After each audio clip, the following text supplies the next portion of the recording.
അച്ഛാ കിട്ടിയോ? സ്വർണം കിട്ടിയോ? സ്വർണം കിട്ടിയില്ല, സ്വർണം പോലത്തെ ഒരു പെണ്ണിനെ കിട്ടി. പേര് രുക്മിണി. ചിന്നക്കുറുപ്പിന്റെ വീട്ടിലെ ജീവിതം എടുത്ത് തൂങ്ങി മരിക്കാൻ പോവായിരുന്നു. ഞാൻ ആദ്യം ഇവളെ കട്ടു. കാണാതെ പോയ സകല ഉരുപ്പടിയും ഇവിടുത്തെ പത്തായപ്പുരയിൽ സൂക്ഷിച്ചു വെച്ചിട്ടുണ്ട്. ദാ അതിന്റെ താക്കോല്. ഇനി അതുകൂടി കട്ടാ മതി, ഇല്ല അച്ഛാ? നമ്മുടെ സ്വർണ്ണം അല്ലാതെ വേറെ ഒന്നും കക്കാൻ പാടില്ല എന്ന് ഞാൻ പറഞ്ഞതല്ലേ? സാരമില്ല, എന്തായാലും ഞാൻ കട്ടു. ഇനി ഇവിടെ തിരിച്ചാരും കക്കാതെ നമ്മൾ നോക്കിയാ പോരെ അച്ഛാ? മതി. അതിനു മുമ്പ് പത്തായപ്പുര കാലിയാക്കുക. കോഴി ഇപ്പൊ കൂവും. ദാ കൂവി. അയ്യ, അത് കോഴിയല്ല, കുറുക്കനാ.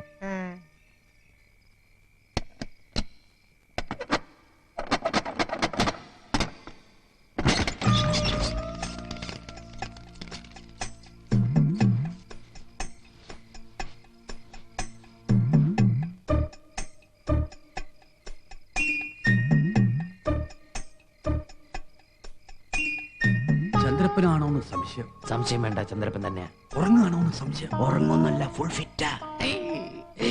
ആദ്യം നമുക്ക് ഇവിടുന്ന് മാറ്റാം.